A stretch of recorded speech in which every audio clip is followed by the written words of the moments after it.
গ্রামবাসীদের লাঠিচার্জ ও বেধড়ক মারধরের অভিযোগে বিএসএফের বিরুদ্ধে বিক্ষোভ উত্তপ্ত মুর্শিদাবাদের রঘুনাথগঞ্জ। রবিবার রাতে বিএসএফের অকারণ লাঠিচার্জে আহত হয় একাধিক গ্রামবাসী। আহতদের জঙ্গিপুর হাসপাতালে ভর্তি করানো হয়। খবর পাওয়া মাত্র আহতদের সঙ্গে দেখা করতে হাসপাতালে আসেন রাজ্যের বিদ্যুৎ দপ্তরের প্রতিমন্ত্রী আখরুজ্জামান। সোমবার রঘুনাথগঞ্জ ২ নম্বর ব্লকের বিডিও অফিস ঘেরাও করে বিক্ষোভ দেখায় মিঠুপুর, ষষ্ঠীতলা ও আশেপাশের এলাকার গ্রামবাসীরা। খবর পেয়ে রঘুনাথগঞ্জ থানার পুলিশ এসে পরিস্থিতি সামাল দেয়। ইতিমধ্যেই পুরো ঘটনার তদন্ত শুরু করেছে পুলিশ প্রশাসন। মানসিক স্বাস্থ্যের জন্য সবার আগে যে নামটি মনে ভেসে ওঠে, সুস্থ মনের ঠিকানা মনোবীক্ষণ। যোগাযোগ নাম্বার 7477799513।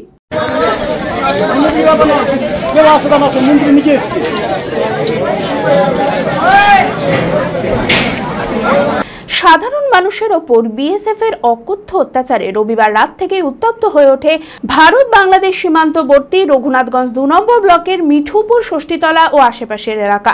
গ্রামবাসীদের অভিযোগ, রবিবার রাতে বিনা কারণে গ্রামে ঢুকে গ্রামের পথ চলতি ও বসে থাকা নিরীহ মানুষকে নির্বিচারে মারধর করে বিএসএফ। কেড়ে নেওয়া হয়েছে তাদের মোবাইল ফোন। এই ঘটনায় বেশ কয়েকজন গ্রামবাসী আহত হয়ে বর্তমানে হাসপাতালে চিকিৎসাধীন। গ্রামবাসীদের অভিযোগ, রাতের অন্ধকারে গরু পাচারের জন্য রাস্তা ফাঁকা রাখতে গ্রামবাসীদের ওপর এইভাবে অত্যাচার চালাচ্ছে বিএসএফ। আর আমি দোকানে ছিলাম, দোকানে সয়দা কিনছিলাম, আর ওদিক থেকে বিএসএফ এলো ২-৩টা দিয়ে এসে আমাকে মেরেছে, দোকানদারকে মেরেছে।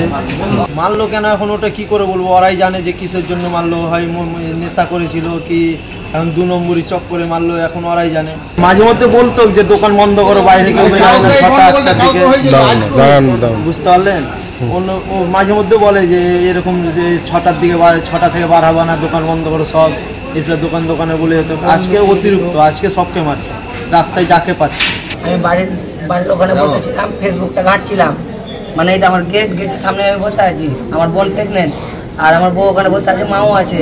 আমি স্যার আপনি মারছেন কেন, ওখানে খাই মাঝি এসে কে বলছে তোকে কেটে দেবো, গাল দিচ্ছে, মা বোনটা গাল দিচ্ছে। আর তুই মাঝি, তুই গাল দিবি না, তুই ভদ্রভাবে কথা বল, তোকে প্রশাসন পাওয়ার দেয়নি তোকে মারার, ঠিক আছে? তুই যে মারছিস এটা কিন্তু ঠিক করিস না। আমাকে মোটামুটি ৭-৮ লাঠি মেরেছে, তাও আমি কিছু বলি না। তারপরে মার খাওয়ার পর দেখছি ক্লাবে ঢুকে আবার মারছে। তা আমি বললাম যে সবকে যে মারছে তো সব ওকে ধরবো, কোলটা মারবো সবাইকে। মানে বিএসএফ আমরা তো মারছে, কালকেও মেরেছে, পরশুদিনও মেরেছে, আজকেও মেরেছে। কারণ হয়তো গরু পাচার করবে, লাইনটা ক্লিয়ার করছে যেন পাবলিক ঢুকে যায়, তারপরে যেন গরুটা ক্লিয়ার ভাবে যায়, কেউ জানতে না পারে। খবর পাওয়া মাত্র আহতদের সঙ্গে দেখা করতে হাসপাতালে আসেন রাজ্যের বিদ্যুৎ প্রতিমন্ত্রী আখরুজ্জামান। মানুষের ওপর এই অত্যাচার বরদাস্ত করা হবে না। বিএসএফ এর ঊর্ধ্বতন কর্তৃপক্ষকে লিখিত অভিযোগ জানানো হবে বলেও জানান তিনি। মিঠিপুর গ্রাম পঞ্চায়েতের ষষ্ঠীতলা এলাকায় সন্ধ্যার পরে এলাকার মা বোনেরা যেমন গরমে বাইরে বসে বিড়ি বাঁধছিল, ছেলেরা দোকানে কাজ করছিল, বিএসএফ অতর্কিতভাবে এসে লাঠিচার্জ করে। এলাকার ১০ জন যুবক, ১০-এর অধিক যুবক বিএসএফ এর লাঠির আঘাতে তারা আহত হয়েছে, তাদেরকে হসপিটালে ভর্তি করা হয়েছে। আমি খবর পাওয়া মাত্রই আমি এলাকায় ছুটে আসি।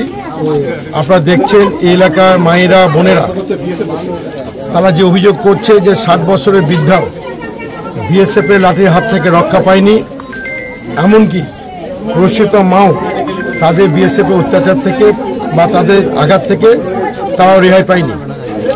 আজকে এই জায়গায় দাঁড়িয়ে আমরা এখানকার মানুষ বরাবরই এই এলাকায় বসবাস করি। নতুনভাবে বিএসএফ যেভাবে সন্ত্রাস চালাচ্ছে, মানুষের প্রতি যেভাবে ভীতি প্রদর্শন করছে, এটা আমাদের কাছে কাম্য নয়, এটা অপ্রত্যাশিত। হসপিটালে যারা ভর্তি আছে আমি এখনই তাদের সঙ্গে দেখা করব, তাদের দ্রুত আরোগ্য কামনা করব এবং এইভাবে অন্যায়ভাবে মারা আমরা আইনের পদক্ষেপে যা স্টেপ নেওয়া নেব। আগামীকাল আমি বিএসএফ এর সর্বোচ্চ আধিকারিক জানতে চাইব যে তাদের বিএসএফ কেন মানুষের প্রতি নরকীয় অত্যাচার করছে, এবং রাতের মধ্যে আমি আমাদের বাংলা জননেত্রী মুখ্যমন্ত্রী মমতা ব্যানার্জি সমস্ত ব্যাপারটা ওনার নলেজে আমি দেব এবং আমি গোটা জীবনটা তুলে ধরে জানানোর চেষ্টা করব। সোমবার ক্ষোভে রঘুনাথগঞ্জ 2 নম্বর ব্লকের বিডিও অফিস ঘেরাও করে বিক্ষোভ দেখায় মিঠুপুর ষষ্ঠীতলা ও আশেপাশের এলাকার গ্রামবাসীরা। গ্রামবাসীদের ক্ষোভে ক্রমেই উত্তপ্ত হয়ে ওঠে গোটা এলাকা। এই ন্যক্কারজনক ঘটনায় প্রশাসনের কাছে অভিযুক্ত বিএসএফদের বিরুদ্ধে অবিলম্বে কঠোর শাস্তির দাবি জানানো হয়েছে। রঘুনাথগঞ্জ 2 নম্বর ব্লকের বিডিও অফিস ঘেরাও করে ধর্নায় বসে মিঠুপুর ষষ্ঠীতলা ও আশেপাশের এলাকার গ্রামবাসীরা। পাশাপাশি ডেপুটেশনের মাধ্যমে তারা বিডিওকে মৎস্যজীবীদের নিরাপদে মাছ ধরার ব্যবস্থা করার দাবি জানিয়েছেন। এই ঘটনায় দোষীদের শাস্তি না হলে এই আন্দোলন আগামীতে আরো বৃহত্তর হবে বলে জানিয়েছেন বিক্ষোভকারীরা। দেশের নিরাপত্তার জন্য বর্ডারে আছে ঠিক আছে, কিন্তু আমরা তো দেশের নাগরিক। বিএসএফ যেখানে বাইরের দেশের শত্রুদের দেশের ভেতরে ঢোকার জন্য তারা রয়েছে, সেখানে দেশের নাগরিকদের ওপরে যদি বিএসএফ অমানবিক অত্যাচার করে, সেটা আমাদের জন্য খুব দুর্ভাগ্যজনক। গতকালকেই নয়, এর আগেও আমরা দেখেছি বিএসএফ মাঝে মধ্যেই অমানবিক অত্যাচার আমাদের দেশের নাগরিকদের ওপরই করে।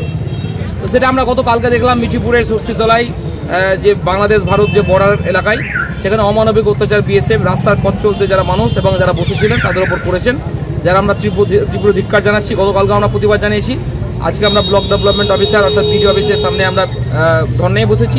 আমরা বিএসএফের যে ব্যাটালিয়ন বাউরা ক্যাম্প সেখান থেকে যতক্ষণ না পর্যন্ত পজিটিভ বার্তা এবং বিডিও সাহেবের পক্ষ থেকে শুরু হয়, যতক্ষণ না পর্যন্ত না হবে ততক্ষণ আমরা এই বিক্ষোভ চালিয়ে যাব।